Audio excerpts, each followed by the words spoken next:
আসসালামু আলাইকুম রহমতুল্লাহি ওবরকাতুহু। সম্মানিত দর্শক, অতি সম্প্রতি মালয়েশিয়াতে বেশ কয়েকজন বাংলাদেশিকে গ্রেপ্তার করা হয়েছে। মালয়েশিয়ার যিনি পুলিশ প্রধান, তিনি আন্তর্জাতিক গণমাধ্যমে যে সাক্ষাৎকার দিয়েছেন, তা বাংলাদেশের জন্য ১০ নম্বর মহাবিপদ সংকেত। তিনি যেটি বলেছেন, সেটি হলো এই সকল যাদেরকে গ্রেপ্তার করা হয়েছে বাংলাদেশি, তারা জঙ্গি তৎপরতার সাথে জড়িত এবং সেটা যেন-তেন জঙ্গি নয়। সেই জঙ্গি তৎপরতার মধ্যে তারা বলার চেষ্টা করেছেন যে নিষিদ্ধ আন্তর্জাতিক সংগঠন আইএস। তো সেই আইএসের কর্মকাণ্ডের সঙ্গে এরা জড়িত।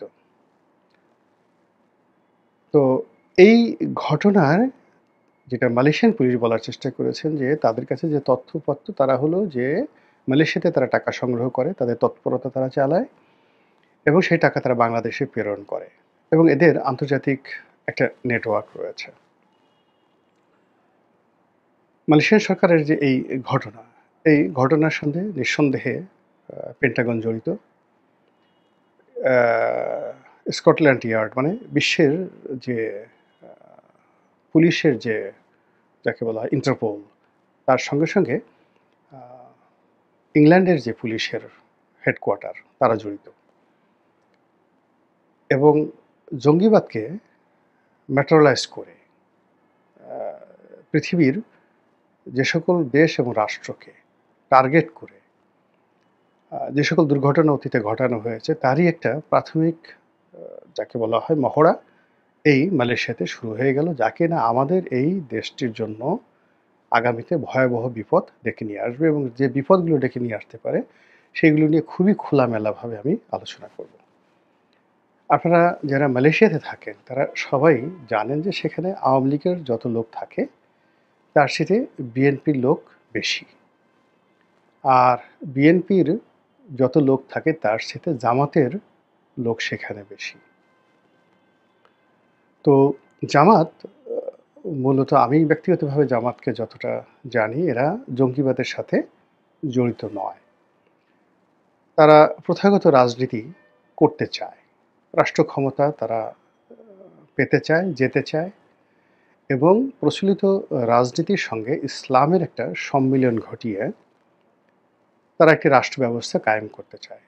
এজন্য তারা যে টাকা কালেকশন করে, ফান্ড কালেকশন করে, সেই ফান্ডের একটা বিরাট অংশ মালয়েশিয়া থেকে আসে, ফান্ডের একটা বিরাট অংশ মধ্যপ্রাচ্যের প্রায় সব দেশ থেকে আসে, এমনকি ইউরোপ আমেরিকা থেকে আসে। লন্ডনে তাদের একটা বিরাট এস্টাবলিশমেন্ট রয়েছে, আজকে নয়, সেই ৮০-র দশক থেকে ৮১-৮২ সন থেকে ইস্ট লন্ডন কেন্দ্রিক কিংবা ইস্ট লন্ডন মসজিদ কেন্দ্রিক তাদের অনেকগুলো সংগঠন রয়েছে। তো সেই সংগঠনের ভিত্তিতে ইউরোপ এবং আমেরিকাতে বা আমেরিকার যে নিউ ইয়র্ক সিটিতে জ্যামাইকা এই সকল এলাকাতে, মিশিগানে, ফ্লোরিডাতে জামাতের বিশাল বড় সংগঠন রয়েছে। এখন আমরা বাংলাদেশে বসে জামাতকে যেভাবেই দেখি না কেন, মূল্যায়ন করি না কেন, জামাত সম্পর্কে আমেরিকা, ইউরোপ এবং যাকে বলা হয় ভারতের যে ন্যারেটিভ, সেই ন্যারেটিভ হলো এটা একটা জঙ্গি সংগঠন এবং এই জঙ্গি সংগঠনটা তারা বানাতে চায় এই কারণে যে কোনো কারণে যদি জামাত রাজনৈতিকভাবে শক্তিশালী হয়ে পড়ে এবং একবার যদি তারা রাষ্ট্র ক্ষমতায় যেতে পারে, তাহলে এই যে 18 কোটি মানুষের যে বিরাট অংশ 90%, সেই 90% মুসলিমদের একটা বিরাট অংশের উপর তারা আধিপত্য বিস্তার করবে এবং এটা দীর্ঘ মেয়াদে এরকম একটা রাষ্ট্র হয়ে যাবে যেই রাষ্ট্রটির সঙ্গে পাকিস্তান, যে রাষ্ট্রটির সঙ্গে আফগানিস্তান, সেই রাষ্ট্রটির সঙ্গে আবার সীমান্ত পাড়ি দিয়ে সেই আর্মেনিয়া, আজারবাইজান, তারপরে শেষে তুর্কমেনিস্তান, উজবেকিস্তান, এই সকল রাষ্ট্রে এটা বিস্তার লাভ করবে, তারপরে সীমান্ত পাড়ি দিয়ে ইরানে চলে যাবে। আর আগে থেকেই জামাতের খুবই শক্তিশালী সংগঠন রয়েছে লেবাননে, সংগঠন রয়েছে মিশরে, সেখানে মুসলিম ব্রাদারহুড বলেন বা ইখওয়ানে মুসলিমিন বলেন, এই সংগঠনগুলো আর তুরস্কের এবি পার্টি। তো এখন যেটা আ যাকে বলা হয় এরদোয়ানের যে পার্টি। তো তুরস্কর তো পুরো এলাকা, তুরস্ক সাইপ্রাস এই অঞ্চলে আল্টিমেটলি তাদের অবস্থান রয়েছে। কাজেই জামাতের মতো একটা ক্ষুদ্র দলকে আ আপনি আমি বাংলাদেশে ডক্টর শফিককে নিয়ে ট্রল করতে পারি।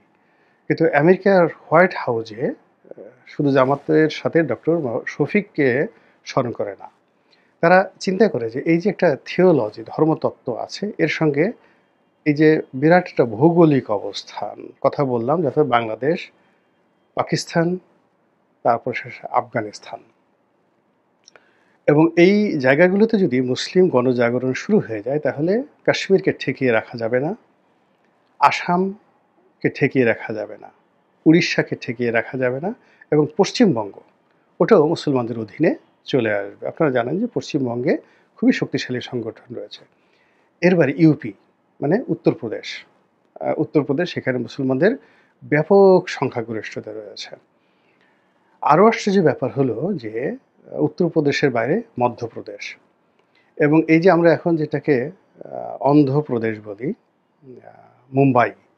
আপনারা জানেন যে মুম্বাই দীর্ঘদিন ধরে একেবারে সেই ব্রিটিশ জমানা থেকে এরা সবসময় এখানে মুসলমানদের আধিপত্য ছিল। আন্ডারওয়ার্ল্ডও তাদের এই যে দাউদ ইব্রাহিম, তারপরে ছোট শাকিল, তারপরে যাকে বলা হয় হাজী মাস্তান, এরা কি হিন্দু না মুসলমান বলেন তো?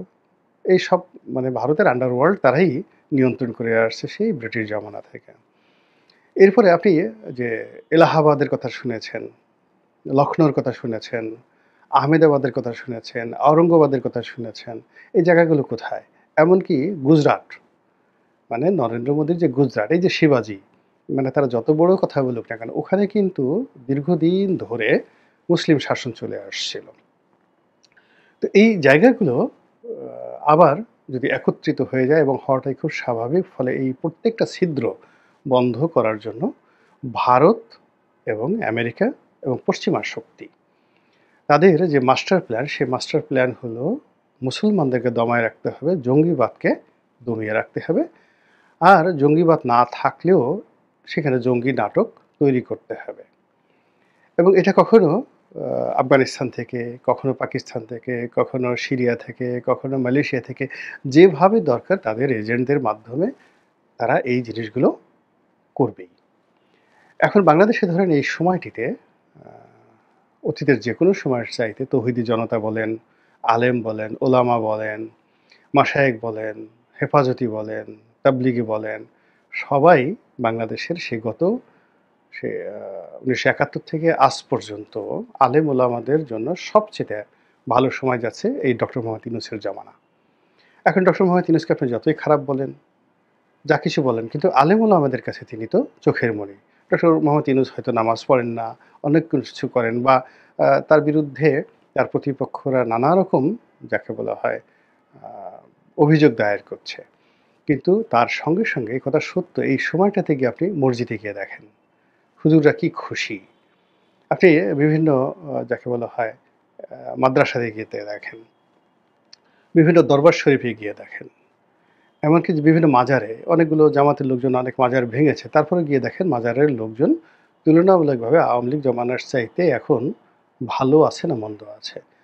সেটা আপনি চরমোনাইতে যান কিংবা আটরশিতে যান। গিয়ে দেখেন তো ফুলতলির দরবার শরীফে গিয়ে দেখেন তো কী অবস্থা আছে। এমনকি মাইজ ভান্ডারে সেখানে গিয়ে দেখেন যে তারা কেমন আছে। এই যে বাংলাদেশের যে ইসলামাইজেশনটা গত ১০ মাসে যেভাবে মাথাচাড়া দিয়ে উঠেছে এবং যেভাবে তারা উদ্বেলিত হচ্ছে, এটাকে আন্তর্জাতিকভাবে মোকাবেলা করার জন্য একটার পর একটা চক্রান্ত চলছে এবং চলবে। আফগানিস্তানকে নিয়ে চক্রান্ত আগেও চলেছে, এখনো চলছে। আবার পাকিস্তানকে নিয়ে সেই যে চক্রান্ত সে ১ম থেকে ব্রিটিশ জমানা থেকে চলছে। সেই যখন ভারত ভাগ হবে তখন থেকে চলছে। তো যা হোক এখন এই যে মালয়েশিয়াতে যে জঙ্গি ধরা পড়ল, যারা টাকা পাঠাচ্ছে, এখন তারা আইএস এর সাথে কিভাবে জড়িত হবে আমি এটা বুঝি না। এর কারণ হলো আইএস বা আল কায়দা, ইভেন তালেবান এসব তো আমেরিকার তৈরি। আমেরিকা টাকা দিয়ে, অস্ত্র দিয়ে তাদেরকে তৈরি করেছে। রাশিয়াকে পরাস্ত করার জন্য তালেবানদের প্রশিক্ষণ দেওয়া, তাদেরকে অর্থ দেওয়া, মানে আজ ইউক্রেনকে যেভাবে আমেরিকা সহযোগিতা করছে, একই সহযোগিতা তারা কিন্তু তালেবানদেরকে করেছে। পুরো সেই যে নাজিবুল্লাহর যে জমানাটাতে ছিল, যখন রাশিয়া এইটাকে ইনভেড করেছিল, অধিকার করেছিল আফগানিস্তান, পুরো সময়টা আমেরিকা এখানে not billion, trillion trillion dollar তারা করে মানে ব্যয় করেছে, এবং তাদের অনেকগুলো সংগঠন তারা তৈরি করেছিল। সেই যাকে বলা হয় তালেবান, আল কায়দা থেকে শুরু করে অন্তত 20 থেকে 25টি শক্তিশালী সংগঠন তারা তৈরি করেছিল, এবং তারা ডিভাইড অ্যান্ড পলিসি রুল সেখানে তারা করেছিল, যেন ওরা নিজেরা যুদ্ধ করে মরে, এবং ঘটনা তাই হয়েছে। যুদ্ধে প্রায় সবাই 20 থেকে 25টি আমেরিকান যারা গ্রুপ অস্ত্রশস্ত্র নিয়েছিল, এর মধ্যে পানশিরের যে টাইগার হিসেবে পরিচিত বা বাঘ হিসেবে পরিচিত মাসুদ, তিনিও কিন্তু মারা গেছেন আর কি। তো গুলবুদ্দিন হেকমতিয়ারের নাম শুনেছেন, তিনিও মারা গেছেন। তো এরকম সবাই শেষ হয়েছে, এবং সর্বশেষ তাদের যে দুটো শক্তিশালী উইংস, একটা হলো তালেবান আর একটা হলো আল কায়দা, তারা টিকে গেছে। এখন তালেবান এবং আল কায়দা টিকে গেছে, কিন্তু তারা হামিদ কারজাইয়ের মতো আমেরিকার কথা শুনছিল না, বা শোনা তাদের সম্ভব ছিল না। তখন আবার তাদেরকে মারার জন্য পারভেজ মোশাররফকে নির্দেশ দেওয়া হলো। পারভেজ মোশাররফ মানলেন না, নরেন্দ্র মোদী এগিয়ে এলেন। এই একটা নতুন ইতিহাস তৈরি হলো। এরপরে ঘটনা আমরা সবাই জানি মোরলেস, যে সেখানে কি করে সেই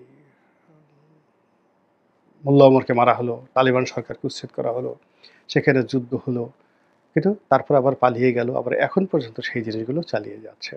তো এই যে পশ্চিমা রাষ্ট্রশক্তির যে ইসলাম ফোবিয়া, ইসলাম ভীতি, এর কারণ হলো ইসলাম সারা দুনিয়া অলমোস্ট 1000 বছর সারা দুনিয়া তারা শাসন করেছে অত্যন্ত দৃঢ়তার সাথে। তো সেই ভয় তাদেরকে এখনও তাড়া করছে। 200 বছর, 300 বছর কন্টিনিউয়াসলি যাকে বলে ক্রুসেডের নামে তারা মধ্যপ্রাচ্য তছনছ করার চেষ্টা করছে, কিচ্ছু করতে পারেনি।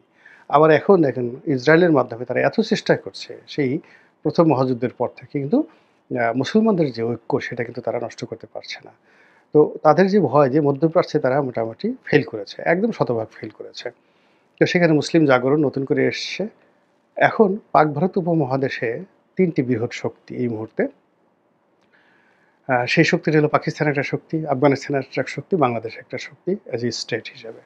আর ভারতের বাংলাদেশের চেয়ে মুসলমানের সংখ্যা বেশি, অর্থাৎ প্রায় 30 কোটি মুসলমান ভারতে, কিন্তু সেটা বিচ্ছিন্ন। তো বাংলাদেশে যদি জামাতের মতো একটা শক্তিশালী দল বা ইসলামিক দলগুলো ঐক্যবদ্ধ এখানে রাষ্ট্র ক্ষমতা এসে যায়, তাহলে ভারতের যে 30 কোটি মুসলমান তাদের মধ্যে একটা জাগরণ তৈরি হয়ে যাবে, এবং এটা ভারতের জন্য, আমেরিকার জন্য একটা বিরাট হুমকির স্বরূপ, এবং ডলারের 12টা বেজে যাবে।